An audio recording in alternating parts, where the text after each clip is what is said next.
What up, what up, what up, what up? You already know what it is. You already know where we at. It's a Giants world.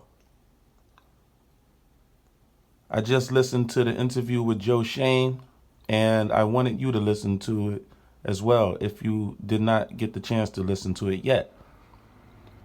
What I took from it, one of the big, I would say, parts during the interview, Joe Schoen, when asked about his process of a head coach, he did mention that he would be looking at if the candidates had a track record, or he said that the candidates have to have a track record of developing young players. Now, I don't know if you call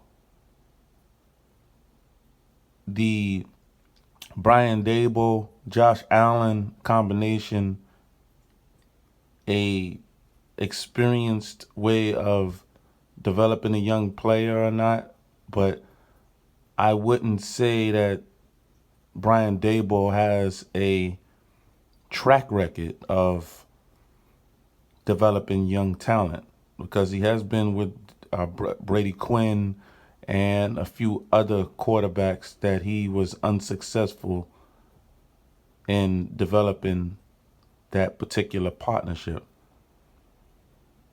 So I'm not sure, where it's coming from. I don't know if he sort of took a shot, not a shot, but I mean, I'm just dissecting and combing here. But I don't know if it was a slight against Brian Flores regarding his attitudes within the organization.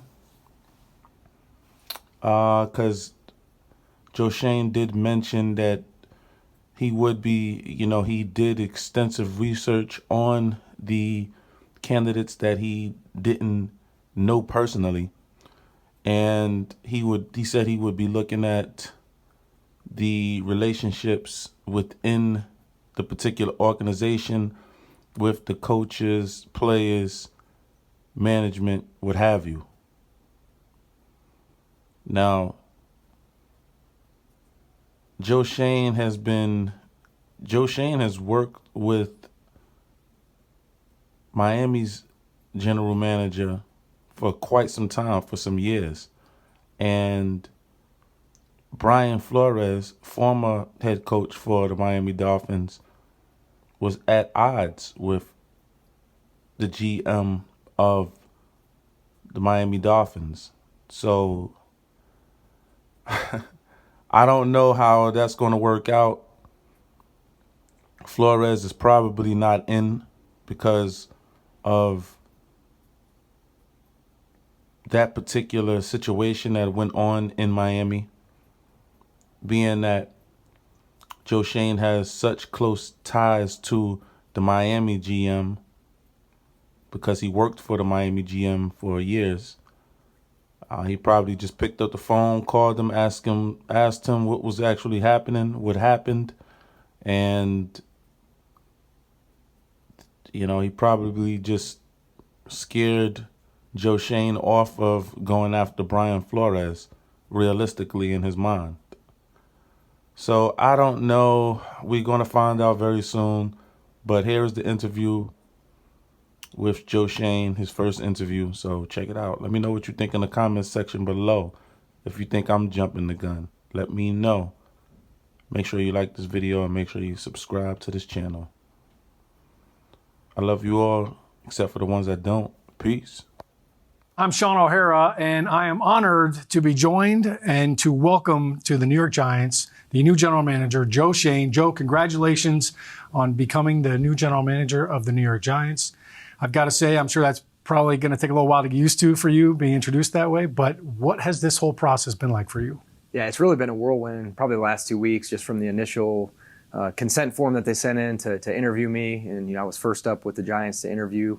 It was a really good process. The first interview went really well. And then, we were still with Buffalo in the playoffs and trying to get ready for that, along with, then Chicago had asked to interview me as well. So, you're trying to do your daily duties with the Buffalo Bills while also trying to prepare for the Giants and the Bears. And then, as soon as I got the job, I drove over here the next day. So it's really been a whirlwind, but ever since I've been here, it's been great meeting everybody. It's been a lot of fun. I'm definitely staying busy, and it's really been a good experience. Sounds like a lot of excitement, not a lot of sleep. But what did you learn about yourself during this whole process?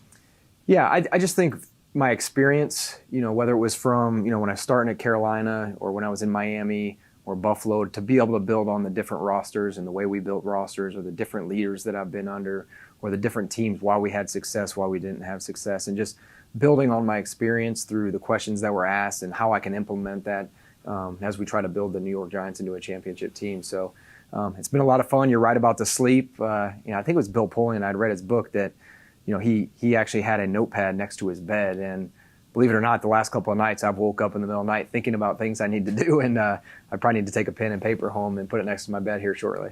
Yeah, not a bad move. As you write down some of those notes about how to build a roster and those philosophies that you're talking about, what are some of those pillars of your philosophy and some of the things that you are looking at specifically as you try to build a roster? Yeah, to me, I know culture's thrown around a lot, but, guys that'll fit our culture, guys that are smart, tough, dependable, it's going to start there. Guys that are talented, that have really good habits. I think you're going to have, your best chance for success with those type of players. So, ultimately, I think building through the draft, I believe in that. Drafting, developing, and signing your own. I think that's very important if you want to sustain success. I believe in supplementing the roster with free agency and going outside the building, but, don't really like getting into, signing the biggest fish on, out there and spending a lot of money. But, I won't say we'll never do that, but I would prefer to, draft, develop, sign our own. I just think the margin for error is much smaller because you know exactly what you're paying for. You know how the guys work on a daily basis. You know how they fit your culture. So, that's kind of how I foresee us doing it here with the Giants. Yeah, no doubt. Some of the younger players, fixed costs, if you will. Absolutely. You've been through that, obviously, in Buffalo. When you got there, look, they had kind of a playoff drought, and then you guys have built that roster that we're all watching, as of lately. So what have you learned about that experience that you can carry over into this one? Yeah, I think, they had a drought, but we also had some leaders on the team that we invested in, and I think we're very integral in that. Kyle Williams played for a long time, defensive tackle. Lorenzo Alexander, a couple years later, Lee Smith. We invested in some guys that had leadership qualities, that were veteran players that could help carry our message throughout the locker room while also developing some of those draft picks and young guys. So to me, that's going to be a concerted effort, try to, find out who the leaders are currently in the locker room, but also, if we do have to go outside of the locker room, what are those guys going to add in terms of leadership and carrying whoever the head coach's message is throughout the locker room. One of the things that we have all kind of heard about you while you were in Buffalo was that you had great relationships with the players and you knew them and spent time with them, and they would seek you out after games and on the sidelines. How do you do that now with this new team? You can't have a team meeting. You're not going to even technically have them here in person until the offseason program begins. So how do you do that individually? Yeah, and it's the fact that there's like two players here that I've already met today that were in the cafeteria. That's way more than Buffalo, because when the season's over, those guys are they can't get out of Buffalo quick enough with the weather, and I understand that. I love Buffalo, but the guys don't hang around as much, where there's a little bit more to do here in New York City. So yeah, I've reached out to a couple on the phone. A couple have came up to my office. So I just want to get to know everybody as much as I can, let them know what my plan is, let them know what I'm looking for, what type of players I'm looking for, and really, I'm excited to work with all the guys that are currently on the roster. And, the sooner we get the head coach in here, the sooner we can meet with the support staff, find out what these guys are really about, and then continue to develop our offseason plan. I'm glad you brought up the head coach, because that's obviously on the top of your to-do list right now. As you're looking at these head coaches and these candidates and you're bringing them in for interviews, what are some of the things that you're looking for in each one of them? Yeah, first and foremost, a partnership. I think the GM and head coach relationship is one of the most important, along with ownership in the organization, at least the successful organizations. You got to be aligned in the way you're going to build the roster. So, that's important. I think the ability to hire a good staff is very important. You got to have good coordinators. If whoever the head coach is isn't calling a certain side of the ball, if they're a special teams coordinator, whoever it is, to be the, over the top and hire a good staff, good offense coordinator, defense coordinator, position coaches. If it's a first-time head coach, they may not have all the answers, and to have a veteran coach on the staff that can maybe help them through some tough times. Or if it is a guy that has previous head coaching experience, how good of a staff can they hire in? What are some of the trappings that they can avoid this time through? Leadership's going to be important. I think the ability to develop young players. Again, we've got a lot of draft picks. I think there's going to be a concerted effort to add some guys that will contribute and maybe have some growing pains early on with our draft picks. But you got to have a proven history of developing young players. So those are some of the things I'm going to be looking for in this head coaching search. As you're looking at that list of coaches, if it's a coach that you don't know very well, how much tougher is that to kind of get a read on them in a short interview as opposed to somebody who you already know? Yeah, and that's where a lot of research. I call around. I've been in the NFL for 21 years, so all the guys that we brought in, I've either worked with or I've done extensive research on people that have worked with them, and can I work with this guy? Are they aligned with me philosophically? Are they going to treat people around the building with respect? Are they going to be open to analytics and sports performance and strength and conditioning? Are we aligned in how we want to build, the football program? And if they didn't check those boxes, they may not be here. But if I did my research and I hadn't worked with them and they checked a lot of those boxes, then they're in the mix and they'll be in here and we'll be evaluating them. As you go through that evaluation process, how much of that is, you right now meeting with the scouts and getting to know the personnel department here and trying to say, okay, here's what we need to start planning and looking forward to? Like, how does that transpire over the next couple of weeks? Yeah, that's a great question. So some of our scouts are they're in LA right now at an all-star game, the NFLPA game. So had a Zoom with them yesterday, which was really good. It was productive, kind of let them know, this is how we're going to do things. This is how I want it done. So when you get in February meeting, make sure we know X, Y, and Z about the players. I met with the pro staff last night. Same deal as free agency approaches. Here's how we're going to attack it. Again, we may not have a lot of money this year. We're going to have to get creative and get back in better cap health. But, just kind of the process on, meetings, the calendar, just met with those guys and put that stuff together so they know, what the deadlines are. And then, again, once we get the new staff in here, what exactly we're looking for from a scheme standpoint, from a position-specific standpoint, and then we'll really start to develop the off-season plan then. Have you ever, in your 20 years of experience, been a part of a draft where you had this many high picks this close together? No, I can't. We obviously had 2 first-round picks with Josh and Tremaine. And again, we thought we were going to maybe have to use those to go up and get the quarterback, but not to the point where I'm, probably going to have a chance to use both of them, with not trying to move up. So I haven't had 11 picks. I'm excited about it. I echoed that to our staff about we really have a chance through the draft to affect the 2022 roster over the next 3 months, and just the importance of, knowing the players, knowing their background, knowing how they're going to fit us are all things that they're going to be researching. So I probably should have started with this question, but what is it about the New York Giants that attracted you so much?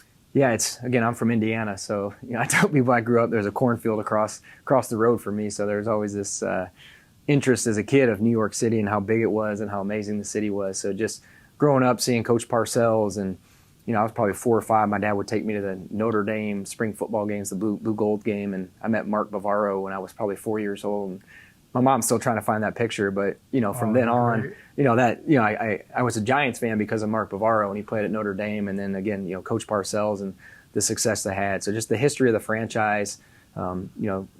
Mara, Tisch family, both of them have amazing relationships around our reputation around the league. So ever since I started, John Fox came to Carolina, and after the 2001 season, I met him, and he always spoke so highly of the organization. And again, throughout my 21 years, this organization's always been put in high regard. So, that was attractive. And my relationship with, the Mara family, the Tisch family throughout the process, it just felt like a very good fit. Yeah, great fit indeed. And we're going to get the chance to see you, Yeah. your introductory press conference. Real quick, what are you doing to get ready? And do you know what you're wearing? Yeah, so I know what I'm wearing. My wife picked that out for me and sent me Good with move, it. smart man, yeah. Before I left. Outsource it. Yeah. She had the shirt, tie, shoes, everything together. So preparation, I need to prepare because I haven't, since I've been on the job, Friday, Saturday, Sunday, Monday, today's Tuesday, we've had a head coaching interview. So, the opportunity to sit down and try to, collect my thoughts and, guess what they're going to ask me. I haven't had a lot of time to do that. But again, it's talking football. I'm going to be myself. They're going to get an idea of who I am and what I believe in. And I think if I'm just myself, it shouldn't be too bad of a deal. No, I think that'll be just fine, Yeah. Joe. Thanks so much for the time. Congratulations, and I'll let you get to work. All right. Thanks for having me. Appreciate it.